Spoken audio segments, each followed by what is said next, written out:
YouTube पे हमारी खबरों को सबसे पहले देखने के लिए हमारे चैनल को सब्सक्राइब करें और घंटी का आइकॉन जरूर दबाएं ताकि आप हमारी आने वाली वीडियोस को सबसे पहले देख पाएं।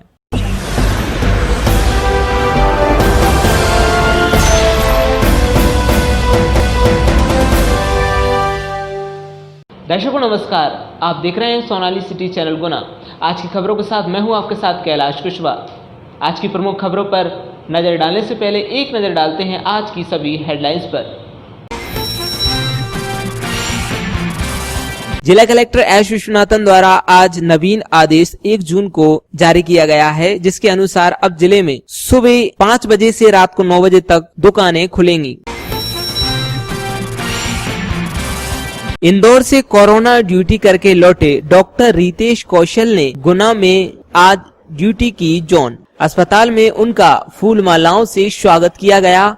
सोनाली सिटी चैनल ने भी आज उनका फूल मालाओं से स्वागत किया।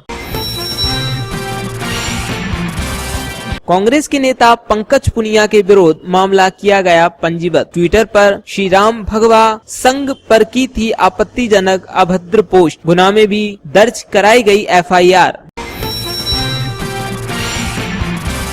पाकिजा मॉल के मालिक द्वारा मॉल में काम करने वाले मजदूरों की सैलरी में की जा रही है कटौती। कार्य करने वाले स्टाफ पर आई भूखों मरने की नौबत। आज पहुंचे जिला कलेक्ट्रेट। कोरोना महामारी के चलते लॉकडाउन जारी है, लेकिन अब केंद्र सरकार 2 जून से यात्री ट्रेन शुरू कर रही है। इसी क्रम में गुना में मंगलवार को एकमात्र साबरमती ट्रेन गुजरेगी। गुना पुलिस को मिली सफलता। 10 लीटर कच्ची शराब के साथ एक को किया गया गिरफ्तार। थाना कैंट पुलिस ने की कार्रवाई। गुना शहर के सौंदर्यीकरण एवं यातायात के दबाव को कम करने के लिए विभिन्न निर्माण कार्यों को मूर्त रूप देने कलेक्टर एस विश्वनाथन द्वारा संबंधित विभागीय अधिकारियों से व्यापक विचार विमर्श किया गया। इस मौके पर उन्होंने तैयार कार्य योजना अनुसार शीघ्र कार्य पूर्ण कराने के निर्देश भी दिए। आज माह के प्रथम दिवस पर जिला कलेक्ट्रेट में कार्यालय की शुरुआत में राष्ट्रीय गान एवं राष्ट्रीय गीत वंदे मातरम के साथ की गई। कार्यालय जिला मलेरिया अधिकारी गुना द्वारा रथ मलेरिया निरोधक माह का किया गया प्रारंभ, जिसके तहत मलेरिया के प्रति सभी लोगों को किया जाएगा जागरूक। 19 जून को होगा राज्यसभा की 18 सीटों के लिए चुनाव। उसी दिन आएगा परिणाम। निर्वाचन आयोग ने कोरोना वायरस वैश्विक महामारी के कारण स्थगित किए गए राज्यसभा चुनावों के संबंध में फैसला ले लिया है। ये चुनाव 19 जून को आयोजित किए जाएंगे। बता दें कि आयोग ने कोविड-19 का हवाला देते हुए 26 मार्च को होने वाले राज्यसभा चुनाव स्थगित कर दिए थे। इस चुनाव की मतगणना 19 जून की शाम 5 बजे होगी। कलेक्टर एस विश्वनाथन द्वारा जिले के समस्त मुख्य कार्यपालन अधिकारी, जनपद पंचायत एवं नगरीय निकायों के मुख्य नगरपालिका अधिकारियों को निर्देशित किया गया है कि प्रवासी श्रमिकों के सत्यापन कार्य में किसी भी प्रकार की ढिलाई या लापरवाही नहीं हो। प्रवासी श्रमिकों के सत्यापन उपरांत संबल योजना अंतर्गत उन्हें शासन की मंशा अनुसार लाभ दिया जाना सुनिश्चित किया जाए। मध्य प्रदेश शासन द्वारा जारी आदेश। केंद्र सरकार द्वारा लॉकडाउन को शिथिल करने की दृष्टि से राज्य शासन ने निर्णय लिया है कि प्रदेश में किसी भी जिले से दूसरे जिले में जाने के लिए किसी भी प्रकार की ई-पास की अनुमति की आवश्यकता नहीं होगी। मध्य प्रदेश राज्य से बाहर जाने व मध्य प्रदेश राज्य के अन्य प्रदेश में आने जाने के लिए किसी ई-पास की आवश्यकता नहीं होगी, किंतु किसी व्यक्ति को अपनी सुविधा के लिए ई-पास की आवश्यकता महसूस होती है तो www.mapit.gov.in/COVID-19 में संपूर्ण विवरण के साथ जानकारी भरते ही स्वयं ई-पास जारी हो जाएगा, जिसका प्रिंट आउट लेकर व्यक्ति यात्रा कर सकेगा।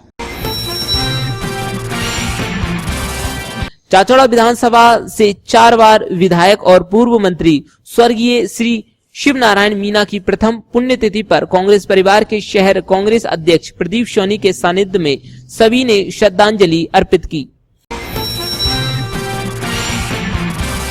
आज शहर में मौसम रहा बदला बदला। गुना जिले सहित आरोन के ढिमरियाई म्याना में हुई बारिश।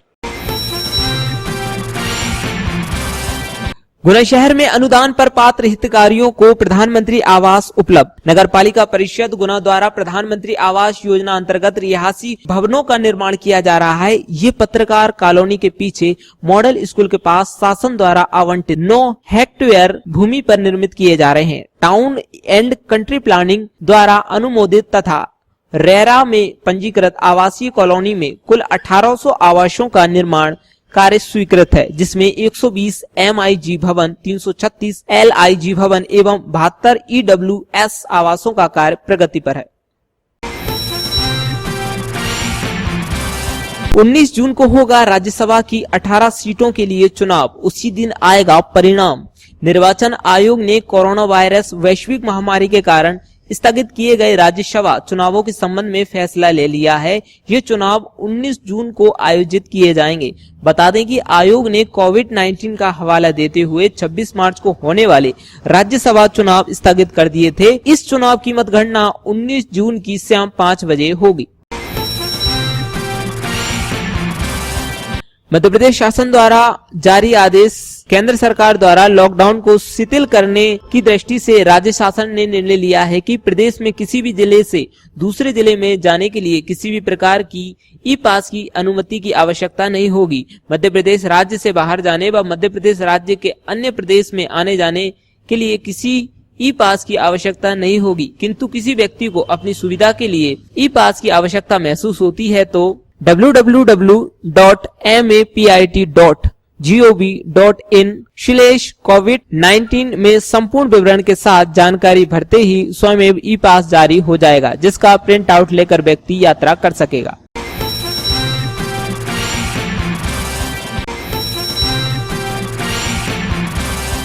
थोक सब्जी विक्रेताओं को परमानेंट एक जगह न मिलने के कारण काफी परेशानी आ रही है, जिसके चलते आज सभी सब्जी विक्रेताओं ने अपनी सब्जी मंडी की बंद। भारतीय महिला फेडरेशन द्वारा गुना शहर सहित जिले की महिलाओं की समस्याओं को लेकर निराकरण हेतु आज ज्ञापन जिला कलेक्टर को सौंपा गया। और अब देखिए खबरें विस्तार से। जिला कलेक्टर एस विश्वनाथन द्वारा आज नवीन आदेश 1 जून को जारी किया गया है, जिसके अनुसार अब जिले में सुबह 5 बजे से रात को 9 बजे तक दुकानें खुलेंगी एवं सायंकाल 9 बजे से प्रातःकाल 5 बजे तक घर से निकलने पर पूर्णतः पाबंदी रहेगी। व्यायामशाला, जिम, अखाड़ा, swimming pool, water park, cinema घर, shopping mall, auditorium, assembly hall आदि बंद रहेंगे। स्टेडियम, स्पोर्ट कॉम्प्लेक्स बिना दर्शकों के उपयोग किए जा सकेंगे। स्कूल, कॉलेज, शैक्षणिक संस्थान बंद रहेंगे, किंतु 12वीं की बोर्ड परीक्षाएं स्कूल शिक्षा विभाग के प्रसारित कार्यक्रम के अनुसार यथावत संपन्न होंगी। ऑनलाइन प्रशिक्षण दिया जा सकेगा। सभी प्रकार के सामाजिक, राजनीतिक, शैक्षणिक, सांस्कृतिक, धार्मिक व मनोरंजन गतिविधियों पर सामूहिक आयोजन पर प्रतिबंध रहेगा। कांग्रेस के नेता पंकज पुनिया के विरोध मामला किया गया पंजीबद्ध। ट्विटर पर श्री राम भगवा संघ पर की थी आपत्तिजनक अभद्र पोस्ट। गुना में भी दर्ज कराई गई FIR। गुना सिटी कोतवाली में मुकेश जाटव पुत्र कोमल सिंह जाटव निवासी बूढ़ेवाला जी द्वारा एक लिखित आवेदन पंकज पुनिया के विरुद्ध पेश किया गया। प्रकरण में धारा 505(2) के विरुद्ध प्रकरण पंजीबद्ध कर विवेचना में लिया गया। पंकज पुनिया अखिल भारतीय कांग्रेस कमेटी का सदस्य है एवं अपने ट्विटर अकाउंट पर अभद्र भाषा का प्रयोग करते हुए आपत्तिजनक संघ और भगवा पर पोस्ट लिखी थी। मैं मुकेश जाटव बूढ़ेवाला जी रहता हूँ। पंकज पुनिया जो कि अखिल भारतीय कांग्रेस कमेटी का एक सदस्य है, जिसने हिंदुत्व के बारे में और भगवान राम के बारे में गलत शब्द इस्तेमाल किया है, जिसमें मैंने एक शिकायत आवेदन सिटी कोतवाली गुना में दिया है। इसकी FIR सिटी कोतवाली गुना में हो गई है। हिंदू अब किसी से डरेगा नहीं।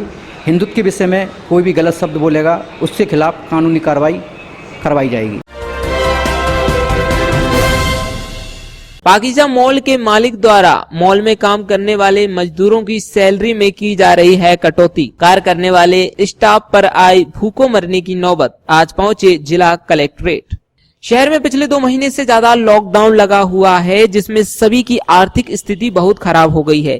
लेकिन वहीं आज पाकिजा मॉल एबी रोड गुना के कर्मचारी कलेक्ट्रेट पहुंचे और उन्होंने एक आवेदन सौंपा, जिसमें उन्होंने बताया कि कोरोना महामारी के कारण भारत सरकार द्वारा संपूर्ण भारत में लॉकडाउन किया गया था तथा ये भी घोषित किया गया था कि मालिक लॉकडाउन की अवधि के दौरान अपनी व्यवसाय में कार्य करने वाले कर्मचारियों की मजदूरी नहीं काटेंगे, किंतु पाकिजा मॉल के मालिक द्वारा अपनी मनमानी की जा रही है। कर्मचारियों के लॉकडाउन के दौरान 40% सैलरी काट ली गई, शेष 60% सैलरी अवैधानिक रूप से नियम के विरुद्ध काटी गई तथा अब प्रतिष्ठान खुलने के बाद भी पूर्ण मजदूरी कर्मचारियों को नहीं मिल पा रही है। पाकिजा मॉल के मालिक द्वारा सैलरी काटी जा रही है, पूरी मजदूरी के पैसे भी नहीं दिए जा रहे, मात्र 10 से 15 दिन के पैसे ही दिए जा रहे हैं। शेष कार्य की राशि काटी जा रही है, जिससे भूखों मरने की स्थिति उत्पन्न हो गई है। इतने कम पैसों में परिवार चलाना बहुत मुश्किल है। आज सभी ने जिला कलेक्ट्रेट में पहुंचकर एक ज्ञापन सभी कर्मचारियों द्वारा सौंपा गया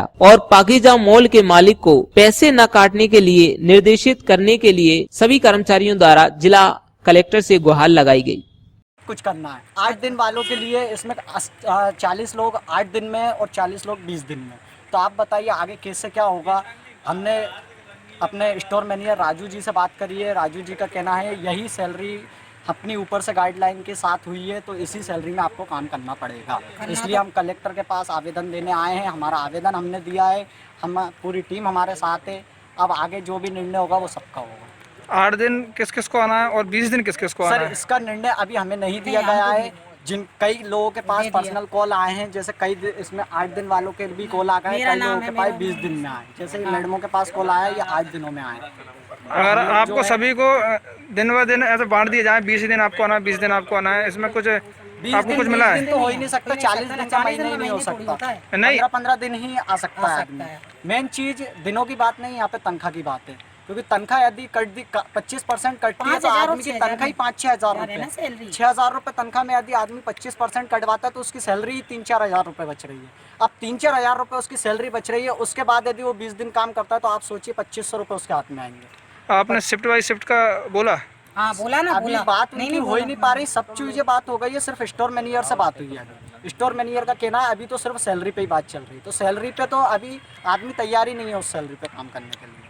आगे क्या क्या कदम उठाएंगे आप? आगे कदम कलेक्टर साहब का थोड़ा सा प्रशासन का साथ मिल जाए, हमें प्रशासन का साथ मिलने के बाद उनसे बात करते हैं, यदि वो सैलरी के लिए मानते हैं तो ठीक है, नहीं तो 40 लोग बेघर हो रहा है, जिसका जैसा जो अपना अपना करना चाहेगा फिर वो उस हिसाब से करेगा, लेकिन अभी तो पूरी टीम साथ है।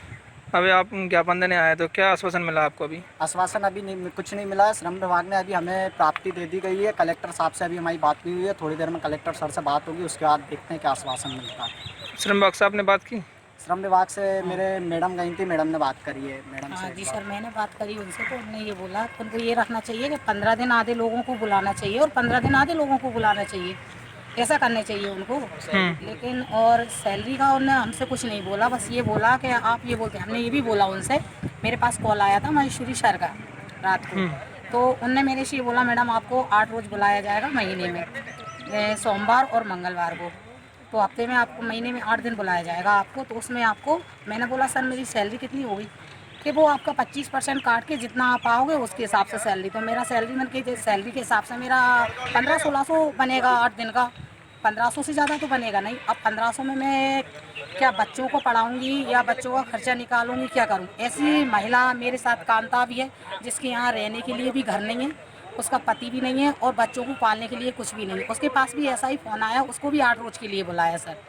चलो हम लोग तो ठीक है, लेकिन उसके पास तो कुछ भी नहीं है। मैंने बोला तो मुझसे बोलने लगे कि जो ज़्यादा मजबूर लोग होंगे हम उनको 20 दिन बुला रहे हैं, तो कांता तो सबसे ज़्यादा मजबूर हैगी सर, ये भी तो बताइए मुझे आपने उसका क्यों नहीं सोचा? आपकी हेड से बात हुई? हाँ हेड से बात हुई ना। क्या क्या कहा उन्होंने? उन्होंने भी यही बोला करना है तो करो, नहीं तो मैडम आपका नुकसान नहीं हुआ, दूसरी जगह देख लो। कार्यालय जिला मलेरिया अधिकारी गुना द्वारा रथ मलेरिया निरोधक माह का किया गया प्रारंभ, जिसके तहत मलेरिया के प्रति सभी लोगों को किया जाएगा जागरूक। मलेरिया माह का उद्घाटन हुआ, आज से क्या कार्यक्रम है? आज क्या है कि प्रतिवर्ष जून का माह जो है वो मलेरिया माह के रूप में मनाया जाता है।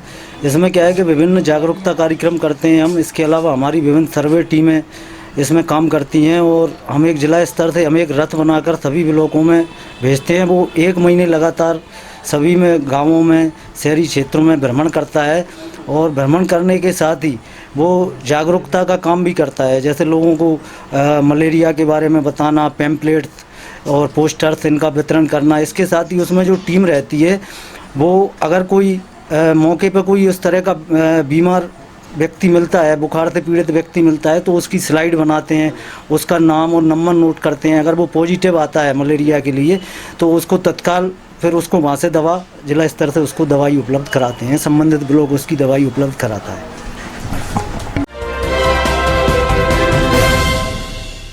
भारतीय महिला फेडरेशन द्वारा गुना शहर सहित जिले की महिलाओं की समस्याओं को लेकर निराकरण हेतु आज ज्ञापन जिला कलेक्टर को सौंपा गया। आज हम 2 काम से आए हुए हैं।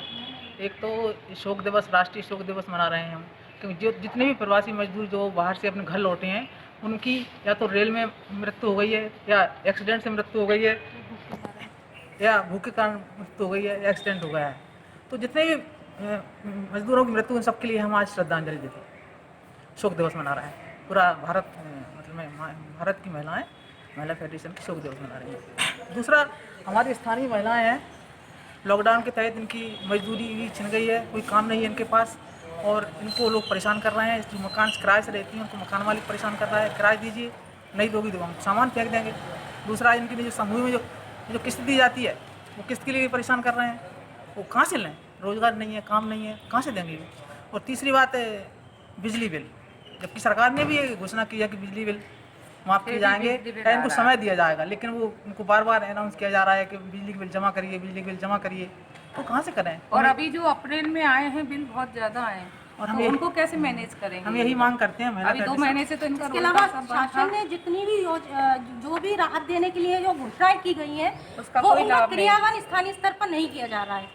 लगातार जिस तरह से कहा गया था किराया नहीं लिया जाएगा, लेकिन लगातार दबाव बनाया जा रहा है। प्रशासन से जब इस तरह की बात की जाती है, प्रशासन को इस बारे में बताया जाता है, तो प्रशासन इस बारे में मौन बना हुआ है। लगातार जो समूह होते हैं, स्वसहायता समूह होते हैं, महिलाओं पर प्रेशर बना रहा है, उन्हें धमकियां दी जा रही हैं, FIR दर्ज कराने की धमकियां दी जा रही है कि आप पैसे जमा करो। तो ऐसी स्थिति में हम प्रशासन से मांग करने आए कि ऐसी महिलाओं को राहत दी जाए, प्रशासन अपनी भूमिका निभाते हुए उन्हें राहत पहुँचाने का कष्ट करे। और एक मेन बात और है, जितने थोक सब्जी विक्रेताओं को परमानेंट एक जगह न मिलने के कारण काफी परेशानी आ रही है, जिसके चलते आज सभी सब्जी विक्रेताओं ने अपनी सब्जी मंडी की बंद। जी, क्या समस्या है?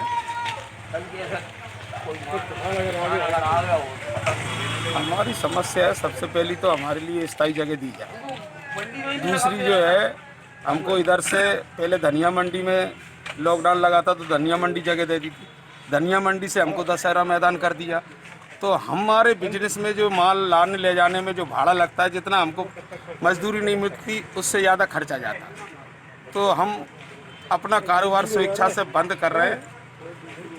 शासन हमें स्थायी जगह दे देगी तो हम अपना कारोबार चालू करेंगे। खर्च किस प्रकार का जाता है आपके पास? हमाली भाड़ा, गाड़ी भाड़ा लगता है, हमाली लगती है लादने उतारने की, माल रखने की आपके पास वहाँ पर्याप्त कोई व्यवस्था नहीं है। खुले में माल है, ना टीन सेट है, ना पानी की व्यवस्था है, ना कुछ है, ना सीधी सड़क है, कुछ नहीं। और अगर पानी गिरता है तो पूरा माल सड़ जाएगा, क्योंकि बारिश आने वाली है।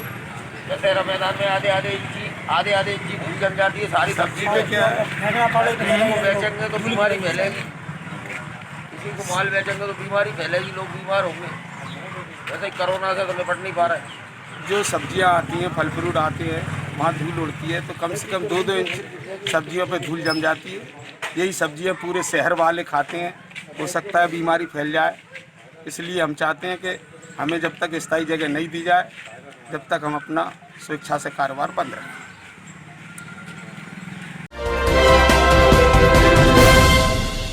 इंदौर से कोरोना ड्यूटी करके लौटे डॉक्टर रितेश कौशल ने गुना में आज ड्यूटी की जॉन। अस्पताल में उनका फूल मालाओं से स्वागत किया गया।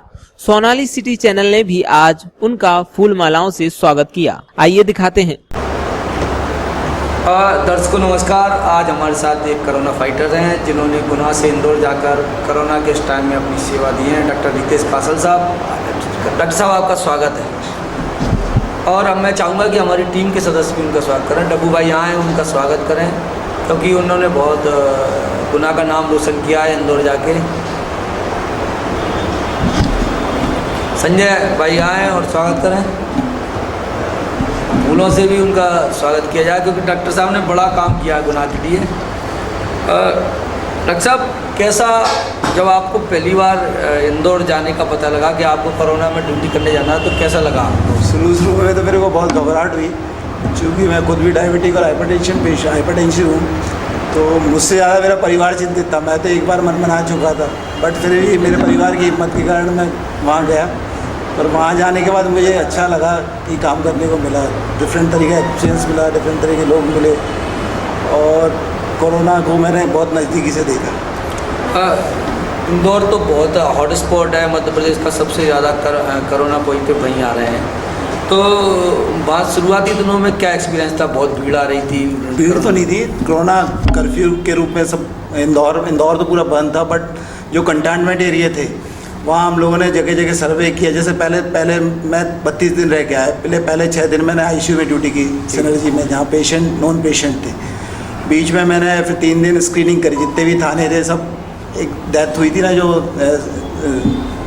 थानेदार की कोई डेथ हुई थी, तो उसके बाद हमने सारे थाने की 3 दिन पूरी स्क्रीनिंग करी। फिर उसके बाद मेरी ड्यूटी सर्वे में लगी, जो बहुत इंपॉर्टेंट थी। सर्वे में ऐसा था कि मैं जोन 13 का इंचार्ज डॉक्टर था। मेरे अंडर में भंवर कुआं से लेकर आई नगर तक एरिया पूरा मेरे अंडर में था। मेरे अंडर में 39 टीम थी, जिसमें नगर पालिका वर्कर्स थे, प्लस टीचर्स थे, प्लस सम हॉस्पिटल का स्टाफ था, ANM थी मेरे साथ। ये भीलवाड़ा स्टाइल में इसके लिए? हाँ, ये भीलवाड़ा मॉडल अपनाया था हम लोगों ने, जिसमें हमने पेशेंट को देखा कि हमने पेशेंट को सारा प्रत्येक घर में जाके पहले तो ये हिस्ट्री ली, कोई इनका पेशेंट कोविड का हिस्ट्री तो नहीं, कोविड के टच में तो नहीं रहे, कहीं बाहर से जर्नी तो नहीं की। दूसरी हिस्ट्री थी कि डायबिटीज़, हाइपरटेंशन जो कोमॉर्बिडिटी है, जिसकी यार मोर्टेलिटी ज़्यादा होती है। तीसरी ये था कि किसी को सांस लेने में दिक्कत तो नहीं है। और चौथा ये था कि किसी को सर्दी खांसी और बुखार तो नहीं। इन चारों सिम्टम्स पे वो लोग काम करते थे हमारे वर्कर्स, जो फिर मेरे को सॉफ्टवेयर में इनपुट करते थे। फिर वो सॉफ्टवेयर से मैं देखता था कौन सा पेशेंट, फिर मैं फ़ोन से कांटेक्ट करता था। सीरियस पेशेंट होता तो मैं उसको जाके देखता था, सैम्पलिंग के लिए एडवाइस करता था, हॉस्पिटलाइजेशन करता था। तो एक अलग तरह का डिफरेंस था, एक अलग तरह का एक्सपीरियंस लाइफ में एक्सपोजर मिला है आपको इस बात से। डॉक्टर साहब, ऐसा कोई पल जिसमें आपको खुद डर लगा हो इंदौर में? जब मैं पहली बार, एक मनदीप करके पेशेंट था रानी बाग में, उसने यंग पेशेंट था 30 ईयर्स का। उसके सुबह मेरे को एक पेशेंट की खबर आई कि 31 साल का patient without any symptoms certify हो गया और कोरोना का पॉजिटिव था। तो जब मैं पहली बार उसके घर पे गया, शायद मेरे फ़ोटो भी शेयर हुए उसके, मैं उसके पास घर गया तो मेरे को बहुत डर लग रहा था। मैं PP किट पहन के दिन भर PP किट पहने रहना था। पूरे टाइम गाड़ी थी, हम लोग गाड़ी से पूरे मोबिलाइज करते थे। तो पहली बार जब किया तो मेरे को डर लगा, बट पूरे प्रोटेक्शन के साथ काम करो तो काम करना बड़ा आसान है और अच्छा भी लगता है कि when our patients are satisfied. अभी इंदौर लगभग 3,500 पेशेंट्स हैं और बहुत ज़बरदस्त, मतलब जो इंदौर के अंदर की स्थिति हमको मालूम नहीं है, लेकिन इंदौर के बाहर इंदौर के बारे में बहुत गलत भ्रांतियाँ। तो आप क्या बताना चाहिए? नहीं, इंदौर तो पहले की कंपैरेटिवली स्थिति, जो अहमदाबाद और पूना जो एक लेवल पे चल रहे थे, वो इंदौर से काफ़ी आगे निकल गए। इंदौर तो फिर भी कंट्रोल्ड है, बट सैम्पलिंग ज़्यादा हो रही है तो केसेस ज़्यादा आ रहे हैं। आज की डेट में इंदौर में 3500 से 4,000 के करीब सैम्पलिंग हो रही है। तो यानी जो डाटा है 3 से 8 से 6% का जो डाटा है वो वही निकल रहा है। परसेंटेज घट रहा है। शुरू में जो था वायरस की विरुलेंट बहुत खतरनाक था, मोर्टेलिटी ज़्यादा थी, पेशेंट सीवियरिटी थी। धीरे धीरे ग्रेजुअली उसका विरुलेंस कम होते जा रहा है, इसका मोर्टेलिटी भी काफ़ी कम हो गई। आज की डेट में मोर्टेलिटी 3 के नीचे आ गई है। इंदौर 3% से नीचे आ गई। मेरे ख्याल मेरे को डाटा, आज के डाटा देखते हैं तो मेरे को लग रहा है कि अभी जो डाटा है उसके आधार पे देखोगे आप, उससे ज़्यादा कोरोना से ठीक ज़्यादा पेशेंट ज़्यादा हो गए हैं। क्वारंटाइन सेंटर्स खाली हैं, मोर देन 50% से मोर देन 50% है। क्वारंटाइन सेंटर्स मेरे आते आते बहुत सारे क्वारंटाइन सेंटर्स खाली हो गए थे। सिर्फ अरविंदो और चौथराम, प्राइवेट पेशेंट को चौथराम में रखते थे, जो नॉर्मल पेशेंट हैं जो अफोर्ड नहीं कर सकते उनको अरविंदो में रखते थे। काफ़ी है। ये जो कोरोना का इंदौर का एक्सपीरियंस है, उसको गुना के साथ, गुना मेडिकल टीम स्वास्थ्य टीम के साथ कैसे शेयर करना चाहेंगे? मैं ये कहना चाहूँगा, ज़्यादा लोगों को एक स्टिग्मा हो गया है। लोग डरते हैं कि पेशेंट अगर मैं बाहर से आया तो घर किसी को बताते नहीं। ये स्टिग्मा हो गया कि यार वो लोग क्वारंटाइन कर देंगे, क्वारंटाइन सेंटर भेज देंगे। तो मैं ये चाहता हूँ कि लोगों को एक पहले तो कॉन्फिडेंट मिला कि सब देखा जाए कि हाँ कुछ नहीं करना, उनको सबको सब बताना है कि ऐसी कोई बड़ी बीमारी नहीं है, सिर्फ अपने को सिम्टम्स और वो करना है, मैनेज करना है। तो अपने को यही संदेश देना चाहूँगा कि लोग बाहर, अगर किसी कोई बाहर से आया, खुद अपने आप इन्फॉर्म करे, पढ़े लिखे से होने के कारण सबको इन्फॉर्म करे कि हाँ मैं आ गया हूँ, घर में क्वारंटाइन है, सोशल डिस्टेंसिंग करें, अपना खाना भाई मेन तो इम्यूनिटी है, इम्यूनिटी जितनी बूस्टअप करेंगे उतना अच्छा प्रोडक्शन। आयुर्वेदिक काढ़ा जो चल रहा है इम्यूनिटी बूस्टअप के लिए, उसे आप कैसा मानते हैं? अच्छा है, काफ़ी इम्यूनिटी। हम इंदौर में हम लोग भी साथ में आयुर्वेदिक टीम के साथ ये सबको घर घर बंटवा रहे थे, और मैं भी खुद भी ले रहा हूँ सुबह शाम काढ़ा, तो इम्यूनिटी में काफ़ी बूस्टअप आया उससे। डॉक्टर साहब, गुना में आप उस सिस्टम को कैसे देखते हैं? गुना की, इंदौर के मुकाबले गुना की पोजीशन कैसी देखते हैं आप कोरोना में? अब गुना में ऐसा है कि गुना में पेशेंट तो होते नहीं है, बट जो मूवमेंट हुआ है, मास मूवमेंट, जो मजदूर लोग का, उसमें कहीं कहीं इंटीरियर में पेशेंट जो बाहर से आए हैं वही पेशेंट निकल रहे हैं। आप देखोगे गुना में भी जो 5 पेशेंट आए हैं वो सब बाहर से हैं। वही मैं कहना चाहता हूँ कि लोगों को एक जागरूक करें कि लोग बाग बताएं कि हम बाहर से आए तो कम से कम एक जगह सीमित रख सकते हैं अपन इन्फेक्शन को, और वही चीज़ सब जगह घूमेगी तो इन्फेक्शन बढ़ेगा। कोई सर्वे की आवश्यकता है? इतना मास सर्वे होना है? अगर मास सर्वे तो अभी इतनी स्थिति को देखते आवक से नहीं, पेशेंट आते तो फिर अपने को करना चाहिए। पेशेंट आते हैं पेशेंट। क्या संदेश देना चाहेंगे डॉक्टर साहब गुना की जनता को? मैं तो यही कहना चाहूँगा कि लोग आप जागरूक हों और लोगों को सोशल डिस्टेंसिंग का, सबसे पहले सोशल डिस्टेंसिंग का वो करना है। दूसरी चीज़ अपनी इम्यूनिटी के लिए अपना खान पीन, जैसे विटामिन सी, विटामिन डी, धूप में रुकना। हम लोग जो सेंटर में थे वही सब सलाह देते थे कि आप धूप में रहिए 1 घंटे, विटामिन डी लीजिए, विटामिन ई लीजिए, विटामिन सी लीजिए, जो भी खट्टे फ्रूट्स हैं विटामिन सी, और गर्म पानी पीना है। कितना गर्व होता है डॉक्टर साहब कि जब आप इंदौर से लौटे हैं? लोग मैं तो बहुत अपने आप को अच्छा लग रहा है कि मैं लौट के साकुशल लौट के आ गया। आप लोग तो आगे लोग भी आप पे गर्व कर रहे हैं, आपका स्वागत कर रहे हैं, तो कैसा महसूस कर रहे हैं? महसूस हो रहा है कि अपनापन लगता है बहुत।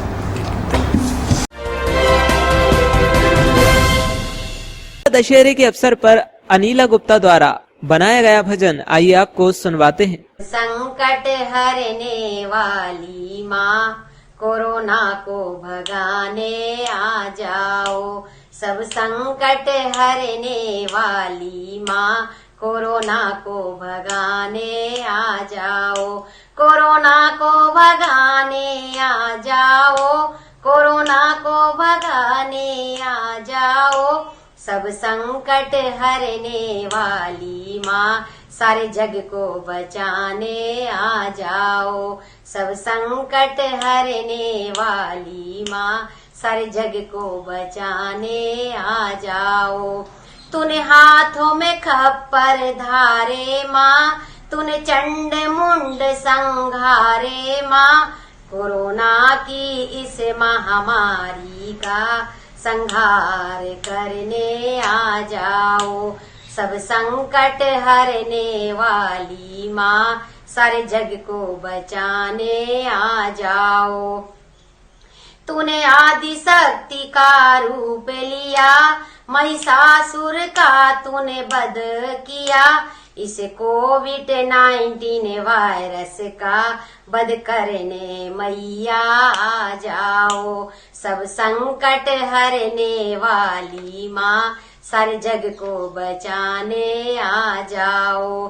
जग का कल्याण करो जननी, इस विष का नाश करो जननी, इस जहरीले कोरोना का फन तोड़ गिराने आ जाओ, सब संकट हरने वाली माँ, सारे जग को बचाने आ जाओ, सारे जग को बचाने आ जाओ, सारे जग को बचाने आ जाओ, सब संकट हरने वाली माँ, सारे जग को बचाने आ जाओ, सब संकट हरने वाली माँ, सारे जग को बचाने आ जाओ, सारे जग को बचाने आ जाओ, सारे जग को बचाने आ जाओ।